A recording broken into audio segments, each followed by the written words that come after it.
June 5th, 1967. The sun rises over the Middle East. Warm, familiar, peaceful, but beneath that calm sky, history is already shifting fast.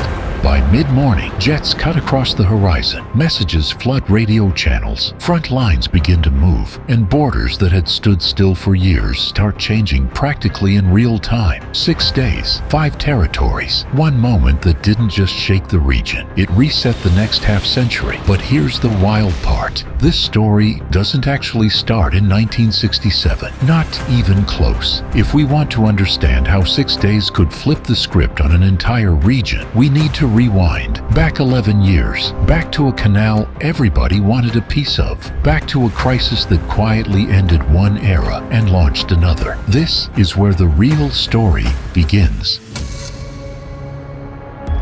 The Middle East has always been a crossroads of civilization, a place where trade, culture, and ancient history collide. But after World War II, something new happened. The region became a global focal point, not just for its geography, but for one critical resource that powered the modern world: oil. Historical data shows the Middle East held some of the world's most significant petroleum reserves. And in a post-war era where factories, transportation, and entire economies ran on energy, access to oil meant influence, real influence. At the same time, colonial borders were dissolving, new nations were emerging, communities were asking deep questions about identity, governance, and sovereignty. Arab nationalism gained momentum across multiple countries. Young populations demanded dignity and independence, and major world powers, the US, the Soviet Union, and European nations, kept their eyes closely on the region. This mix of resources, young nations, and competing visions created a dynamic environment, one filled with opportunity, but also with tension. And in 1956, that tension came into full view.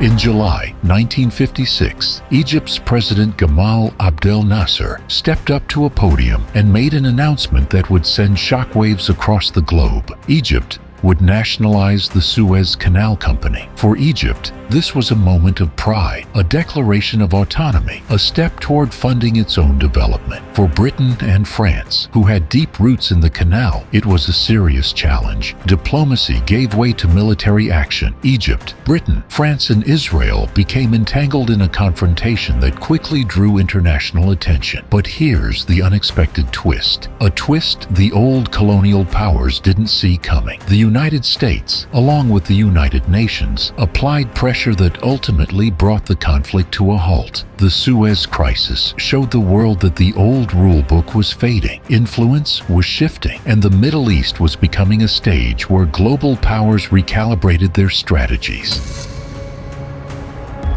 After the Suez Crisis, the regional landscape changed dramatically. Gamal Abdel Nasser emerged not just as a national leader, but as a symbol of Arab identity and independence. His speeches, confident, bold, and deeply emotional, resonated with millions across borders. But the region was far from unified. Egypt and Syria moved closer to the Soviet Union, receiving economic and military support. Saudi Arabia, Jordan, and Iran under Shah Mohammad Reza Pahlavi strengthened ties with Western nations, particularly the United States. Meanwhile, Israel increased its military capabilities and deepened relationships with key Western partners. Different nations, different strategies, different visions. Yet beneath these differences, one thing was clear. Tensions were rising, border clashes increased, political rhetoric intensified, and the region felt like a tightly drawn wire, one misstep away from snapping. By early 1967, the question wasn't if something big would happen, it was when. In June 1967, the tension finally broke. A rapid series of military operations reshaped the region in less than a week. Israel launched preemptive strikes, gaining significant tactical advantage. What followed was one of the fastest territorial shifts of the 20th century. Sinai, Gaza, the West Bank, East Jerusalem, Golan Heights. These weren't just places on a map. They were identities, histories, and futures. The conflict displaced hundreds of thousands tensions and altered regional politics for decades. Diplomatic responses varied widely, and Resolution 242 attempted to outline a path forward, though interpretations differed sharply. In 6 days, the region's story changed, and nothing returned to the way it had been. In 1973, another turning point arrived, one that caught much of the world off guard. On October 6th, Yom Kippur, a day of reflection and observance, Egyptian and Syrian forces launched coordinated military operations. Their opening moves achieved strategic surprise. Egyptian forces crossed the Suez Canal with determination. Syrian forces pushed hard in the Golan Heights. This conflict demonstrated something important, that even in moments of imbalance, strategy, timing, and preparation can rewrite expectations. Weeks of intense fighting followed. International partners provided various forms of support. Diplomatic negotiations worked behind the scenes. Eventually, a ceasefire was reached, but this war left the region and the world with lessons that stretched far beyond the battlefield. In late 1973, the global economy faced a challenge unlike anything seen before. The Organization of Arab Petroleum Exporting Countries announced selective reductions in oil production and exports. The impact? Immediate, widespread, and intense. Oil prices surged, multiplying in a matter of months. Fuel shortages hit major nations. Long lines formed at gas stations. Governments scrambled to respond. For the first time, economic decisions in the Middle East created a worldwide ripple effect. This wasn't just about energy. It was about strategy, leverage, and global interdependence. And yes, for many nations this moment was a wake-up call, big time.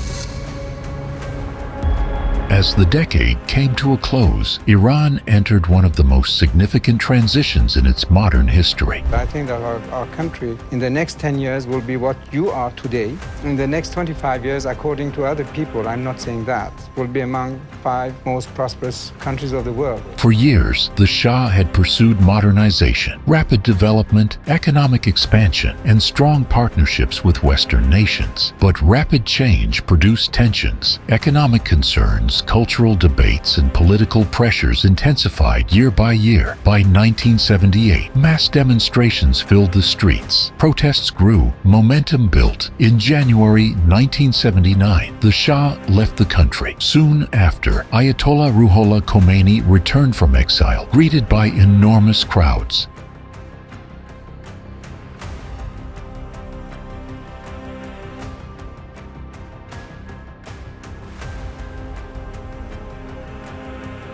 By April, Iran declared itself an Islamic Republic. This moment reshaped Iran's identity, governance, and global relationships, and introduced new dynamics across the region. By the end of 1979, the Middle East had undergone more than 2 decades of intense transformation. Politically, questions surrounding sovereignty and representation deepened. Economically, the oil shock highlighted global dependence on regional resources. Ideologically, movements reshaped governments and influenced how communities saw themselves. Diplomatically, alliances shifted, sometimes gradually, sometimes suddenly. Historians still point to these years as foundational. The years when modern patterns, debates, and power structures took form. Simply put, these weren't just events, they were turning points. So, what does this era reveal about power in the modern world? It shows us that regions with deep history and identity create their own momentum. Influence doesn't always come from force. Sometimes it comes from economics, alliances, or the choices of ordinary people. It reminds us that short-term decisions can echo across decades, long after the moment has passed. And it highlights something easy to forget. The Middle East has always been significant, not because others leaders watch it, but because its people shape it. Between 1956 and 1979, the region didn't just experience change. It authored a new chapter in world history, one that continues to shape discussions about sovereignty, strategy, and identity today. Those 6 days in 1967 were dramatic, but the real transformation happened over the 23 years that surrounded them, a period where maps changed, alliances shifted, and new futures were written in real time. This is the Middle East, a region where history isn't just remembered, it's still unfolding.